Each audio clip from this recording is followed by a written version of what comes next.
আসসালামু আলাইকুম viewers, motivated self work live চ্যানেলে আপনাকে স্বাগতম। আমি মোহাম্মদ সিরাজুল ইসলাম। আজকে আমি আপনাদের সামনে যে ভিডিওটি নিয়ে এসেছি, সেই ভিডিওটির মূল প্রতিপাদ্য বিষয় হল নিডল কন্ট্রোল পলিসি কী, নিডল কন্ট্রোল পলিসি কীভাবে বাস্তবায়ন করতে হয় এবং নিডল কন্ট্রোল পলিসি সঠিকভাবে বাস্তবায়ন না করলে কি কি সমস্যাগুলি হয়। তো চলুন আমরা ভিডিওটি শুরু করি। তার আগে বলে রাখি, এখনও আমার চ্যানেলটা যারা সাবস্ক্রাইব করেন নাই, দয়া করে আমার চ্যানেলটা সাবস্ক্রাইব করে রাখুন আর পাশে থাকা বেল আইকনটি প্রেস করে রাখুন, তাহলে সবার আগে সর্বশেষ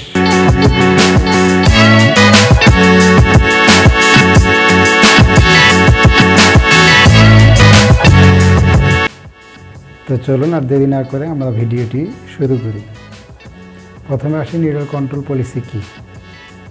নিডল কন্ট্রোল পলিসি হলো গার্মেন্টস ম্যানুফ্যাকচারিং ইউনিটে কাজ, যে সমস্ত গার্মেন্টস সেলাই করা হয়, সেলাই করার জন্য যে নিডেল ইউজ করা হয়, সেই নিডেলগুলি আদান প্রদান এবং সংরক্ষণ প্রণয়ন করা যে নীতিমালা, সেটাকেই বলা হয় নিডল কন্ট্রোল পলিসি।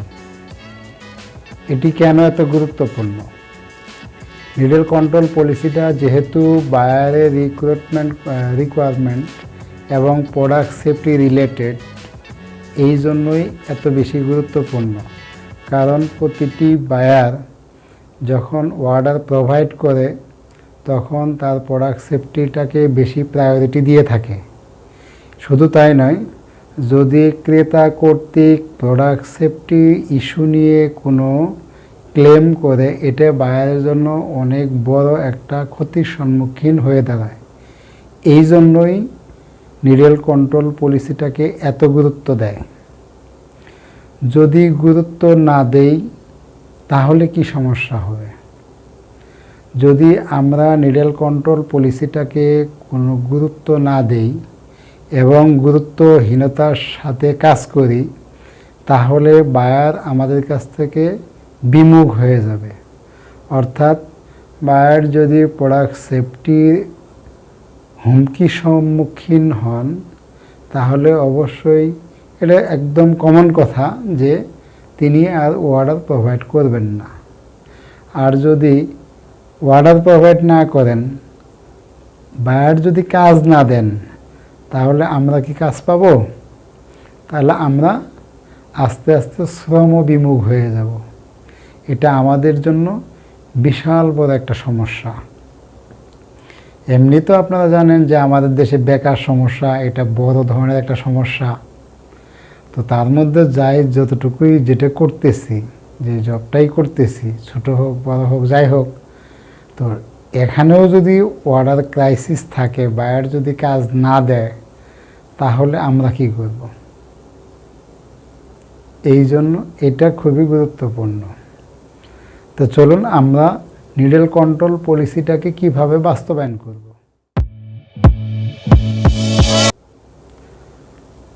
কোনো সাপ্লায়ারের মাধ্যমে, অর্থাৎ নিডল সাপ্লায়ারের মাধ্যমে নিডল যখন ফ্যাক্টরিতে আসবে, অর্থাৎ জেনারেল স্টোরে যখন আসবে, নিডল কোয়ান্টিটি সাইজ অনুযায়ী, নিডলের গ্রুপ অনুযায়ী অ্যাকচুয়াল ইনভেন্টরিটা যথাযথভাবে করা, এবং জেনারেল স্টোরে এই নিডলগুলি ক্রমান্বয়ে সাজিয়ে রাখতে হবে কোনো নির্দিষ্ট একটা সিক্রেট বক্সে, যাতে কোনো সাধারণ মানুষ বা অন্য কোনো লোক শুধুমাত্র রেসপন্সিবল পারসন ছাড়া যেন হস্তক্ষেপ না করতে পারে। তারপর ফ্লোরে, অর্থাৎ সুইং প্রোডাকশন ফ্লোরে, যেখান থেকে নিডল ডিস্ট্রিবিউশন হয়, অর্থাৎ নিডল সাপ্লাই রুম বলেন, নিডল কন্ট্রোল রুম বলেন, এখানে যে রেসপন্সিবল পারসন আছে, সেই রেসপন্সিবল পারসনের দায়িত্ব থাকবে মেন স্টোর থেকে রিকুইজিশনের মাধ্যমে নিডলের গ্রুপ এবং সাইজ অনুযায়ী অ্যাকচুয়াল কোয়ান্টিটি মেনটেন করে নির্দিষ্ট একটা বক্সে ক্যারি করতে হবে। ক্যারি করে নিডেল রুমে নিয়ে আসবে, নিডেল ডিস্ট্রিবিউশন রুমে নিয়ে এসে একটা সিক্রেট জায়গায় এটা রেখে দিবে। নিডেল ব্যবহারের নীতিমালা কি? ধরুন কোনো লাইনে নতুন কাজ শুরু হবে,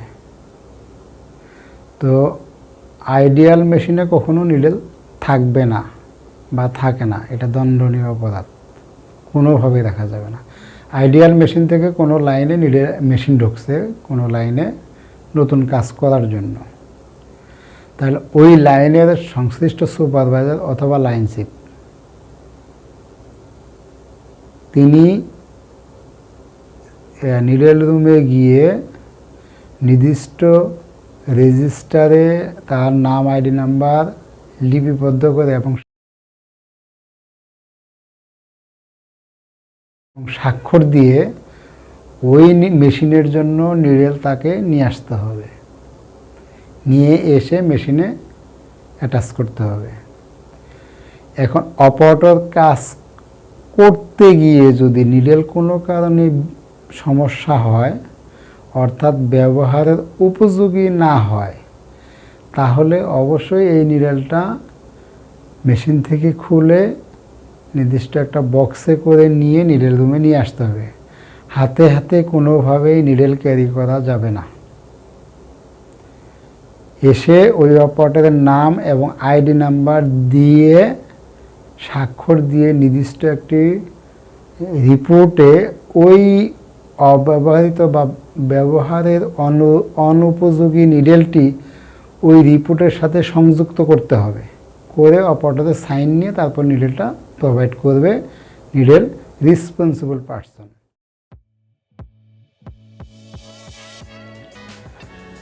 যদি কাজ করতে গিয়ে কোনো ধরনের কোনো মেশিনের নিডেল ভেঙে যায়, তাহলে ওই ভাঙা সমস্ত টুকরাগুলি একত্রে করে একটি বক্সে করে নিয়ে আসতে হবে নিডেল কন্ট্রোল রুমে। তারপর নিডেলের রেসপন্সিবল পারসন সমস্ত ভাঙা অংশগুলি একত্রিত করে পূর্ণাঙ্গ একটি নিডেলের যে সাইজের যে মেজারমেন্ট, সেই মেজারমেন্টের সাথে মিল আছে কিনা এটা নিশ্চিত করবে। যদি মিল থাকে তাহলে এই সমস্ত ভাঙা টুকরা অংশগুলি রিপোর্টের সাথে সংযুক্ত করতে হবে এবং অপারেটরের নাম আইডি নাম্বার আইডেন্টিফিকেশন করে সিগনেচার নিয়ে তারপরে ওই নিডেলটা প্রোভাইড করতে হবে। এখন কোনো অপারেটর যদি কাজ করতে গিয়ে নিডেল ভেঙে যায়, ধরুন 4 টুকরা হয়ে গেছে নিডেল, বা 2 টুকরা হয়ে গেছে বা 3 টুকরা হয়ে গেছে, সে জানে না, কিন্তু সমস্ত টুকরাগুলি সে একত্রিত করে নিয়ে দেখছে যে নিডেলের সাইজ মিলতেছে না, তখন সে কী করবে? ফার্স্ট অফ অল ওই অপারেটর যে বান্ডিলের কাজ করতে গিয়ে নিডেলের বিচ্যুতি হয়েছে সেই সমস্ত পার্টসগুলি একত্রিত করে রাখবে, একত্রিত করে নির্দিষ্ট একটি বক্স নেবে, বড় একটি বক্স যেটা নিডেল কন্ট্রোল রুমে থাকে। এই জিনিসটা ওই নিয়ে আসার পরে ওই সমস্ত পার্টসগুলি ওই বক্সের ভিতরে রাখবে এবং তাৎক্ষণিক সে তার মেশিন এবং মেশিনের আশপাশে সমস্ত জায়গাটুকু সে খুঁজবে। যদি খুঁজে না পায়, তারপর ম্যাগনেটিক সুইপ অর্থাৎ চুম্বক বিশিষ্ট যে ঝাড়ুর মতো যেটা, ওটার সাহায্যে সে ডিটেকশন করবে কতটুকু জায়গা, তার জায়গা থেকে অ্যারাউন্ডিং 3 মিটার্স সে জায়গাটা চেক করবে এবং সুপারভাইজারকে সাথে সাথে ইনফর্ম করবে এবং ওই ফ্লোরে দায়িত্বরত মেকানিক্সকে ইনফর্ম করবে। মেকানিক্সের কাজ কি? মেকানিক্সের কাজ হলো ওই মেশিনের ভিতরে কোনো নিডেলের টুকরা লুকায়িত অবস্থায় আছে কিনা এটা মেকানিক্স এনশিওর করবে।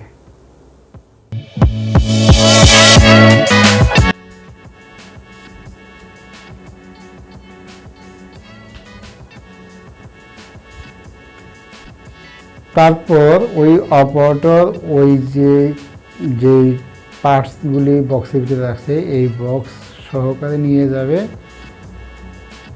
নিডেল ডিটেকশন মেশিনে, অর্থাৎ মেটাল ডিটেকশন মেশিনে নিয়ে যাবে, নিয়ে যেয়ে 1 বাই 1 সমস্ত পার্টসগুলি সে চেক করবে। এর মধ্যে যদি পাওয়া যায় তো আলহামদুলিল্লাহ ভালো, তাহলে সমস্ত নিডেলের ভাঙা টুকরোটুকু মিলাবে, মিলায়ে সে পূর্ণাঙ্গ নিডেলে যদি রূপ আসে, মেজারমেন্ট ঠিক থাকে তাহলে নিডেল দেবে। আর যদি না পায়, কোনোভাবেই সে পাচ্ছে না, তবে সর্বোচ্চ চেষ্টা করতে হবে নিডেল পাওয়ার পসিবিলিটিটা বেশি রাখতে হবে, পেতেই হবে। যদি সামহাও কোনো কারণে পাওয়া যাচ্ছেই না, তখন সে কী করবে? তখন অবশ্যই নিডেল ডিটেকশন রুমে, নিডেল কন্ট্রোল রুমে যাবে, একটা আবেদন ফর্ম নেবে, সেখানে মিসিং ফর্ম যেটাকে বলা হয়, নিডেল মিসিং ফর্ম, নিডেল না পাওয়া গেলে যে মিসিং ফর্মটা দেওয়া হয় বা ইউজ করা হয়, এই ফর্মে লিপিবদ্ধ করবে কখন কোন কাজ করতে গিয়ে ভেঙেছে এবং কতটুকু সময় তারা ইনভেস্টিগেশন করেছে কিন্তু পায়নি, না পাওয়ার কারণটা উল্লেখ করবে। তারপর প্রত্যেকটা সেকশন প্রধানের স্বাক্ষর নিয়ে তারপর এটা নিডেল ডিস্ট্রিবিউশন রুমে জমা দিয়ে নতুন নিডেল সংরক্ষণ করতে হবে। আচ্ছা, এবার কোয়ালিটি কনসার্ন পার্সনের কাজ হবে যে কাজ করতে গিয়ে নিডেলের টুকরা অংশটুকু পাওয়া যায় না, ওই বায়ারের নাম, স্টাইল নাম্বার, আইটেম নাম, কালার, টোটাল ইনফরমেশনটা ফিনিশিং সেকশনের যে মেটাল ডিটেক্টর আছে সেই অপারেটরকে প্রোভাইড করতে হবে। তাহলে ওই অপারেটর যখন এই গার্মেন্টসগুলো যখন ফিনিশিংয়ে আসবে, তখন সে স্পেশাল টেক কেয়ার করে এই গার্মেন্টসগুলো মেটাল ডিটেকশন করবে, যে কোনোভাবে এটা আইডেন্টিফিকেশন করা যায় কিনা বা পাওয়া যায় কিনা, যাতে পাওয়া যায়। তো এটাই হলো সার কথা। আর আমার এই ভিডিওটির ভিতরে নিডেল কন্ট্রোল পলিসির টোটাল নীতিমালাটা দেওয়া আছে এবং কাজের প্রসিডিউর, রিপোর্ট, সমস্ত কিছুই দেওয়া আছে। আমার ভিডিওটি একটু ধৈর্য সহকারে দেখেন এবং কোনো জায়গায় স্কিপ না করে দেখেন। আশা করি ইনশাআল্লাহ খুব ভালো মানের একটা রেজাল্ট পাবেন। এবং যারা কাজ করতেছেন তাদের জন্য তো খুব ভালো একটা এফোর্ট তো হবেই, আর যারা বিগিনার আছেন তাদের জন্য খুব ভালো মানের একটা অভিজ্ঞতা এখান থেকে অর্জন করতে পারবেন।